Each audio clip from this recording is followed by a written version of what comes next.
Hi, my friends and family. I'm Trey, and this is my show, Trey's Timeless 15 Minutes of Explain on Trey's Myths and Tunes on YouTube and Odyssey. Today I have a painful discussion about slavery. Could be considered a follow-up video to this one. So, letting go of victim scripts and division and thinking with your heart and gut.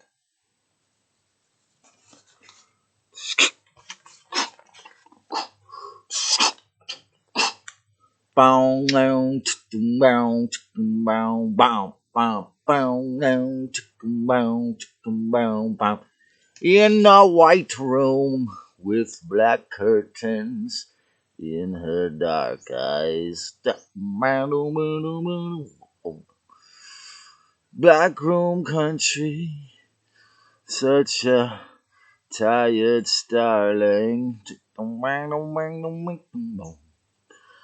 I'll wait in this place where the terraforming stole the sky and fly through this town. It seemed like a room where the sun never shines. And watch all these fools die in their Draco Zeta psychological tomb. Walking zombies in their psyche, where the shadows run from themselves. In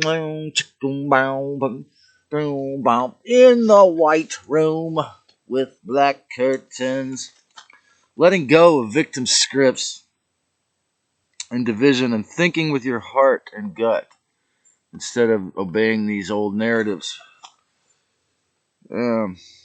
Often this preoccupation with our individual or collective or group's victim status means we can't see what's happening before us now. And this is, of course, the dark side's intention. So the idea for this video comes from a painful confrontational talk I had with a person I consider to be a lovely man who, I believe having the zodiac sign Gemini, maybe just, feeling the influence of the constellation next to it, like most Geminis.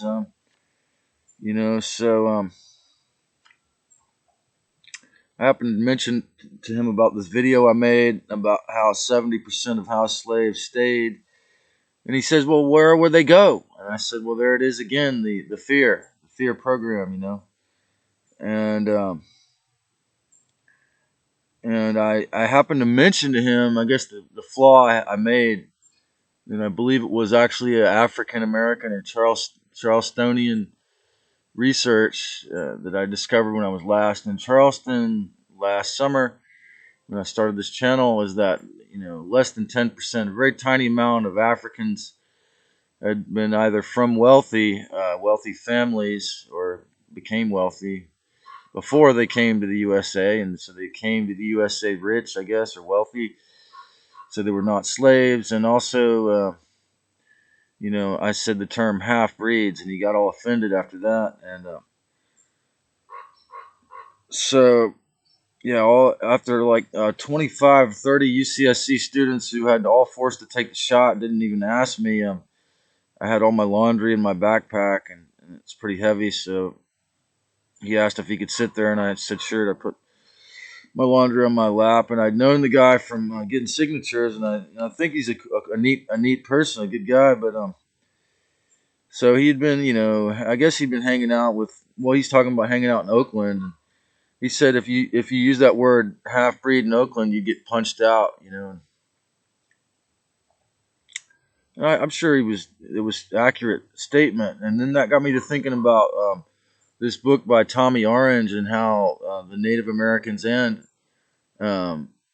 African-blooded Americans that were raised in this alien construct, the San Francisco Bay Area, big city of Oakland, again, it forces a lot of people, unless they're willing to do a lot of shadow work, to identify with the victim script. So, and that's what this Black Lives Matters. So he started saying things about Black Lives Matters. He says, you white people got away with making these racial slurs for a long time, and that's why, Black Lives Matters came, and we have to get on you, or we have to get on you about it or something. And so at a certain point in the conversation, he just said I was ignorant, I'm not sure whether it was him or this a white UCSC student. He said, I don't think you're racist or a bad guy. I think you're just ignorant or something like that. And the UCSC student said, yeah, you're just ignorant.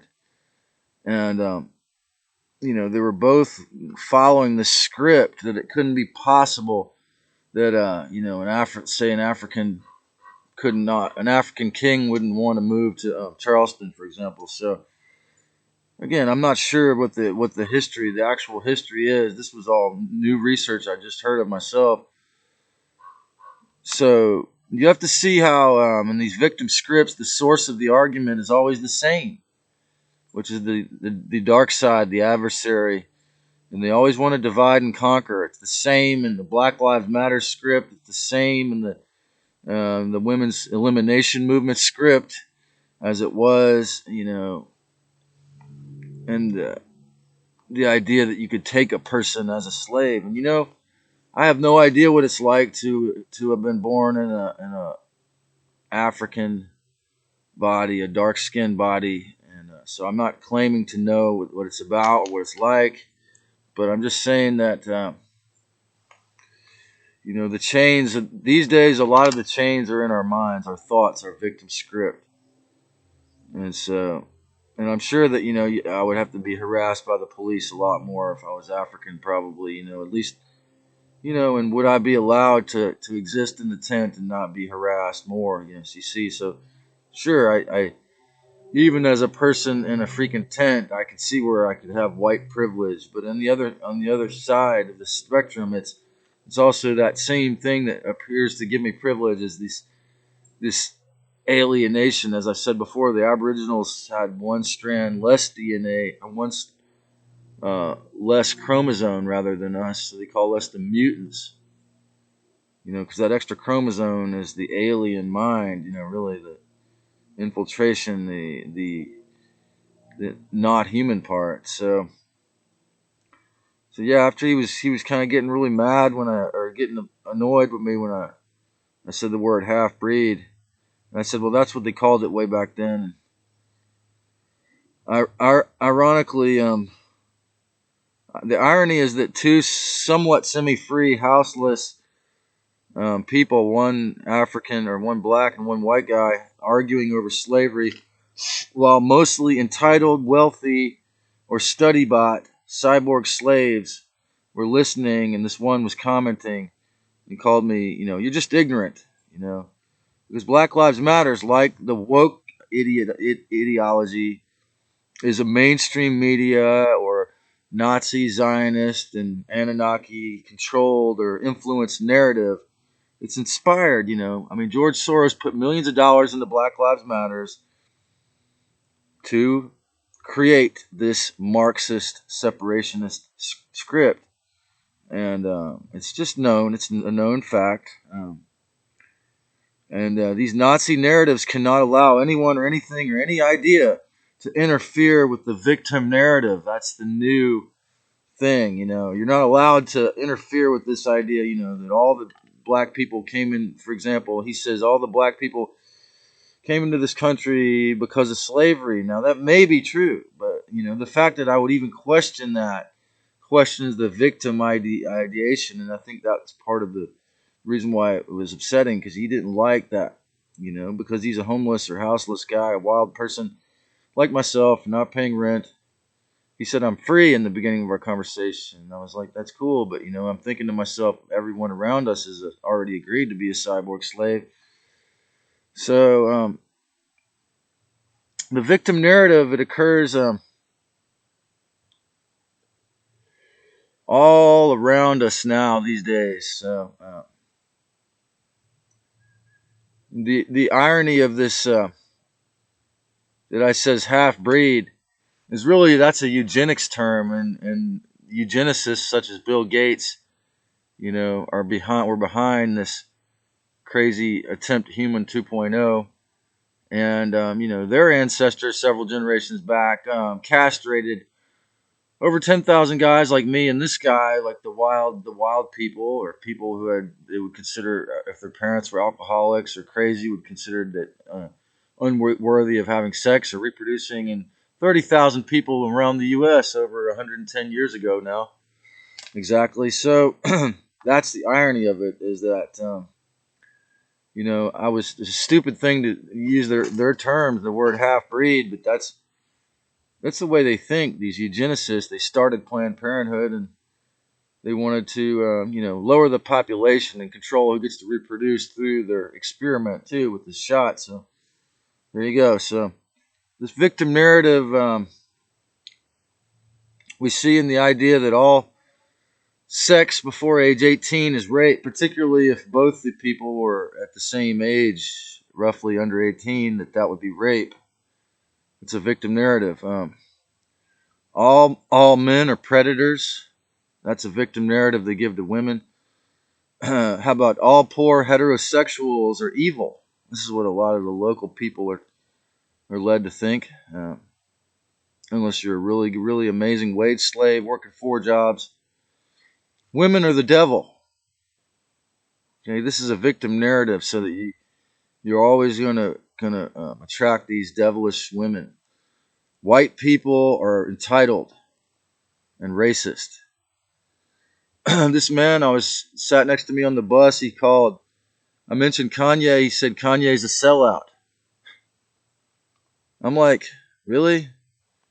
Because you're getting signatures, you're kind of working through with the government. So Kanye's a sellout in a socialist state. So Kanye is a sellout for telling the truth about the Hollywood Khazars. Really, I mean, let's get this correct here. Not politically correct, but accurate with the facts. The synagogue of Satan does not represent Jewish people, but that is who runs most of Hollywood. And Kanye said Jews. He should have said the synagogue of Satan. I mean, then he might have still had his contract with Adidas, for $1 billion. But it was kind of dumb, kind of a racist slur to call it. But I mean, they're people who pretend to be Jews, the Khazarian mafia, right? So I say the pretend Jews.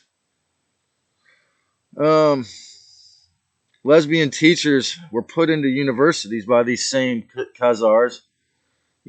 Before around the time I was born, and up to 10 years before then, for about the last 50 years, to install division. The man hater. They wanted to create social unrest, reverse sexism, hate the men, exaggerate the victimhood of women through putting these lesbian teachers in the universities. It's all over the one over a mile over here. Exaggerate the victimhood of minorities through the sororities, or the racists, trying to maintain division through not only Black Lives Matters, but through critical racial theory put into the school system, trying to reinstill the victimhood. Okay, hundreds of years later, and and now having separate bathrooms for transgender. Yes, slavery happened. Your ancestors were brought here most likely as slaves, and that's horrible. So feel sorry for yourself, because George Soros' millions have been invested to make it cool. No, not a good idea. Will people in the year 2223 talk about how over half the world was made into cyborg slaves, human 2.0, in the year 2023, and why we should still be mad about it 200 years later? Is that what they're going to do then? Because that's what this is like. Have you ever met an African who grew up in Africa or was never made to be a slave, they don't have the trace of this bitterness. If you enjoyed this commentary, click the subscribe and the notification bell for more, and let's make this a world free of racism by removing it from within our hearts, because it's a fake view.